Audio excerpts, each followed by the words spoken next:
பரிசுத்த நாமத்திற்கு ஸ்தோத்திரம் உண்டாவதாக. நாம் இப்போ ஒரு சங்கீதத்தை வாசிப்போம். சங்கீதம் 104 13வது வசனம். தகப்பன் தன் பிள்ளைகளுக்கு இறங்கிறது போல கர்த்தர் தமக்கு பயந்தவர்களுக்கு இறங்குகிறார். பாருங்க, தகப்பன் தன் பிள்ளைகளுக்கு இறங்குறது போல கர்த்தர் தமக்கு பயந்தவர்களுக்கு இறங்குகிறார். ஆமாங்க, நம்ம கர்த்தருக்கு நம்ம எப்பவுமே நம்ம பயந்திருந்தா கண்டிப்பா நமக்கு கர்த்தர் இறங்குவார். நம்ம பசங்களைய நம்ம ஒரு பேச்சு கேட்கலின்னா, நம்ம சொன்ன பேச்சு கேட்கலின்னா நம்ம கோவம் வருதா வெளியே இல்லைங்களா? வருமில்லைங்க. அதே மாதிரி தாங்க கர்த்தருக்குமோ. நம்ம கர்த்தருக்குள்ளே இருந்துட்டு நம்ம அவரை பேச்சு கேட்கலின்னா கர்த்தருக்கு பயங்கரமாக கோபம் வருங்க. அப்படிதாங்க. இன்னைக்கு ஒரு சகோதரி நான் அவங்களை பார்த்தேன். அவங்க கிறிஸ்டின் தானுங்க. அவங்க திடீர்னு திருநீர் வச்சுட்டு வந்தாங்க. எனக்கு அப்படியே தூக்கி வரி போட்டுச்சு. என்னம்மா திருநீர் வச்சுட்டு வந்திருக்கீங்க அப்படின்னு கேட்டால் அவங்க ஏதோ தப்பாக நினச்சிக்குவாங்க அப்படின்ட்டு, நீங்கள் பிளஸ்ஸிங்க இருக்கிறவங்க தானே அப்படின்னு கேட்டேன். அவங்க வந்துட்டு ஆமாங்க, நான் அதில் தான் இருந்தேன், மனசு சரியில்லை எனக்கு, அதனால் நான் இந்த ஒரு மாதத்துல தான் நான் மாறிட்டேன் அப்படின்னு சொன்னாங்க. அந்த சகோதரிக்கு நான் பேர் சொல்ல விரும்பலை, சொல்லிட்டாங்க. நான் நின்றுட்டு அப்படி எதுக்குங்க நீங்கள் மாறுனீங்க? இல்லைங்க, என் பிள்ளையோட கணவர் சின்ன வயசு தான் இறந்துட்டாரு, மஞ்சக்காமாலையால் இறந்துட்டாரு அப்படின்னு சொன்னாங்க. அதுக்காக நீங்கள் ஏம்மா மனம் மாறினீங்க? மனசெல்லாம் கெட்டு போச்சுங்க அப்படின்னு சொன்னாங்க. எனக்கு ரொம்ப கஷ்டமாக இருந்ததுங்க. நான் அந்த அம்மாட்ட ஒரே ஒரு வார்த்தை சொன்னேன், நீங்கள் செய்கிறது தப்பு. நீங்கள் கர்த்தரை மறக்கக்கூடாது, பின்மாறி போகக்கூடாது. முன் வைத்த காலை பின் வைப்பது தவறு அப்படின்னு நமக்கு சொன்னாங்க. அப்படிங்களா அப்படின்னாங்க. எத்தனை சோதனை கஷ்டங்கள் நஷ்டங்கள் வந்தாலும் கர்த்தர் உங்களை கைவிட மாட்டாருங்க. எல்லாம் நன்மைக்கேனே நினைங்க. எல்லாமே ஒரு நன்மை தானுங்க. அது நினைங்க. உங்களுக்கு பேத்தி இருக்குது, பொண்ணு இருக்குது, நீங்கள் இருக்கீங்க. உங்கள் உடம்பு பார்த்துக்கணும். இதுக்கெல்லாம் யார் இதுக்கெல்லாம்? நீங்கள் முன் இருந்து நடத்தி கொண்டு போங்க. உங்களை பார்த்து தான் மக்கள் பூரா உங்களுக்கு பின்னாடி வரணும். நீங்கள் உடனே நீங்கள் இப்படி மாறிட்டீங்கன்னா கர்த்தருக்கு எவ்வளோ அவமானம் அப்படின்னு சொன்னேன். அப்படிங்களா, சரிங்க அப்படின்னாங்க. மாறிடாதீங்க, மறந்துடாதீங்க. கர்த்தர் ஏதோ ஒரு நன்மைக்கு தான் வச்சுருக்காங்க. கண்டிப்பாக நீங்கள் கர்த்தருக்குள்ள மறுபடியும் என்ன செய்வீங்க? போங்க. கர்த்தர் தான் சொல்கிறாரு, நீங்கள் வாங்க, நான் உங்களுக்காக இரு கரங்களும் அழைக்கிறேன், இருக்கரங்களையே அழைக்கிறேன் என்று கர்த்தர் சொல்லியிருக்கிறாரே. வாங்க, மனம் திரும்புங்கன்னு சொல்லி. ஆனால் கிறிஸ்தவங்களே இப்படி பண்ணினா பிரஜாதிய மக்களுக்கு நாம் எப்படிங்க நம்ம வசனத்தை கொண்டு போகிறது, சாட்சியை கொண்டு போகிறது, கர்த்தருடைய வேத புத்தகத்தை எப்படிங்க கொண்டு போகிறது? தயவு செய்து சொல்கிறேன், பின்மாறாதீங்க. எவ்வளவோ கஷ்டம் வரட்டுங்க, அதில் கர்த்தர் பார்த்து கொள்வார். கர்த்தர் நிச்சயமாக ஒரு நாளைக்கு பார்த்து கொள்வார். கவலையா, கஷ்டமா, துக்கமா, வேதனையா, எல்லாத்தையும் பொறுக்கி எடுத்து கர்த்தர் பாதத்தில் வையுங்க. கண்டிப்பாக உங்களுக்கு விடுதலை உண்டு, நியாயம் உண்டு. மேலும் மேலும் தவறு செய்தால் உங்களுக்கு நியாய தீர்ப்புங்கும் போது அறியேன் என்று சொல்லிடுவாரே கர்த்தர். அப்ப என்ன பண்ணுவீங்க? இங்க இருக்கிற பூமியில இருக்கிற வேதனை விட மேல போன அதிகமா இருக்குமா? தயவு செய்து சொல்றேங்க, அப்படி மட்டும் அந்த ஒரு தவறை மட்டும் நீங்க பண்ணிடாதீங்க. கர்த்தர் நல்லவருங்க. அவர் எப்போதுமே ஒரு நாளும் கர்த்தருடைய பிள்ளைக்கு தீங்கு நினைக்க மாட்டார். தீங்கு நினைக்க மாட்டார், கைவிடவும் மாட்டார். கர்த்தர் நம்புகிறவர்களுக்கு எப்போது கர்த்தர் துணையாய் நிற்பார்.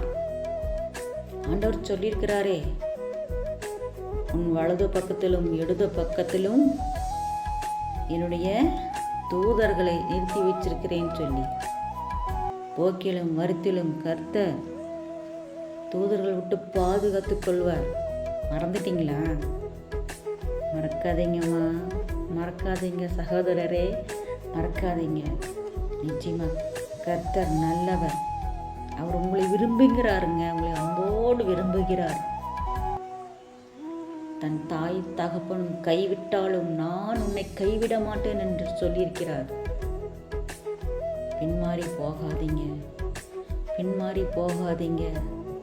நீங்க கர்த்தருக்குள்ள நடக்கும்போது உங்களை பார்த்து மற்ற புறஜாதிகரும் உங்களை பார்த்து பின்னாடி வரணுங்க, அவங்களும் வரணுங்க. கர்த்தரை அவங்களுக்கும் தெரியப்படுத்துங்க. நீங்கள் பின்மாறி போயிடாதீங்க தயவு செய்து. எனக்கு ரொம்ப வேதனையாக இருக்குதுங்க. உங்களுக்கு கஷ்டங்க வருங்க, நோய்க வருங்க, எல்லாம் வருங்க. ஏன்னா நோய்கள் மரத்துக்கோ செடிக்கோ எல்லாத்துக்கும் தாங்க வருது. மனுஷனாக பிறந்தா எல்லாத்துக்கும் தாங்க வருது.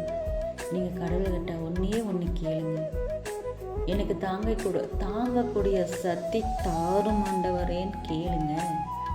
நிச்சயமா ஆண்டவர் கொடுப்பார். எத்தனை சோதனையிலும் ஆண்டவர் உங்களை மீட்பார்.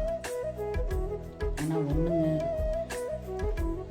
கர்த்தரை கைவிடாதீங்க. கர்த்தர் எப்பவும் உங்களை அழைக்கிறார்.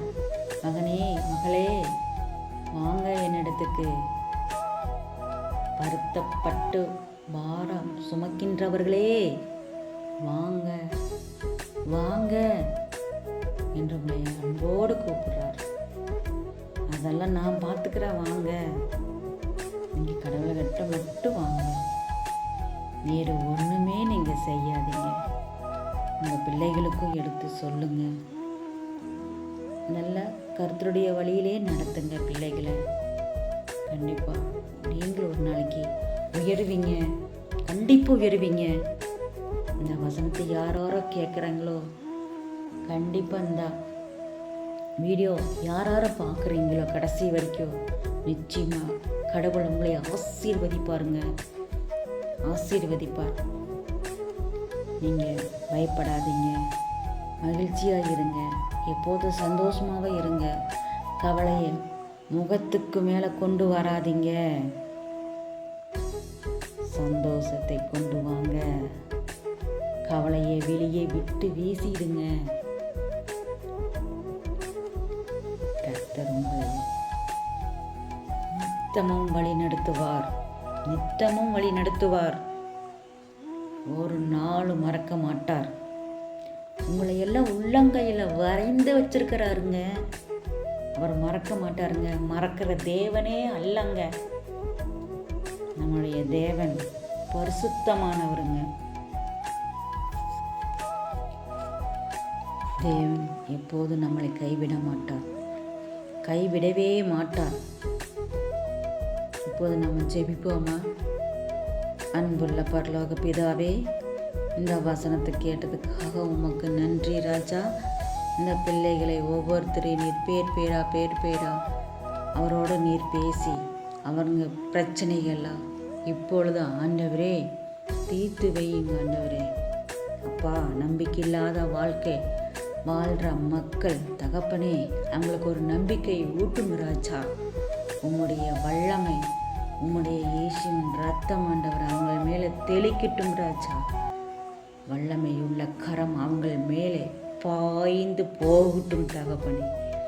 அப்பா, இப்பொழுது தகப்பனே அவங்களோடு பேசும் தகப்பனே. அவங்களுக்கு என்ன தேவைகளா நீர் சந்திங்க, ஆசீர்வதித்தருங்க.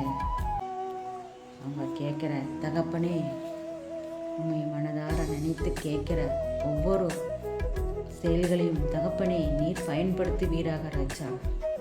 அப்பா, நீரம் குடும்பங்களை ஆசீர்வதித்தருங்க, போக்கிலே வருத்தலும் ஆசீர்வதித்தருங்க, பாதுகாத்து கொள்ளுங்க. வீட்டில் உள்ள அப்பமும் எண்ணெயும் ஆசீர்வதித்தரும் ஆண்டவரே. துதி கன மகிமையெல்லாம் உமக்கே செலுத்துகிறேன், இயேசுவின் மூலம் ஜெபங்கேளும் நல்ல பிதாவே, ஆமேன். பாருங்க, உங்களுக்கு என்ன தேவையோ அதை நீங்கள் கமெண்ட்டில் கொடுங்க. நிச்சயமாக நான் அதை ஜெபிக்கிறேன். எந்த நேரத்தில் உங்களுக்கு ஃப்ரீ டைம் இருக்குதோ அந்த டைமும் நீங்கள் சொல்லுங்கள். கண்டிப்பாக உங்களுக்கு நான் ஜெபிக்கிறேன். கர்த்தர் நிச்சயமாக உங்களை ஆசீர்வதிப்பார், குடும்பங்களை ஆசீர்வதிப்பார். உங்களுக்கு நோய்கள் இருக்குதா? பிள்ளைகள் இல்லையா? பிள்ளைகள் சொன்ன பேச்சு கேட்கறது இல்லையா? பெரியவங்களுக்கு பிள்ளைகளை பார்க்கறது இல்லையா? என்ன பிரச்சனை இருந்தாலும் சொல்லுங்கள். கண்டிப்பாக நான் உங்களுக்காக ஜெபம் பண்ணுவேன். கர்த்தரை மட்டும் நம்பிக்கையோடு இருங்க. All the best.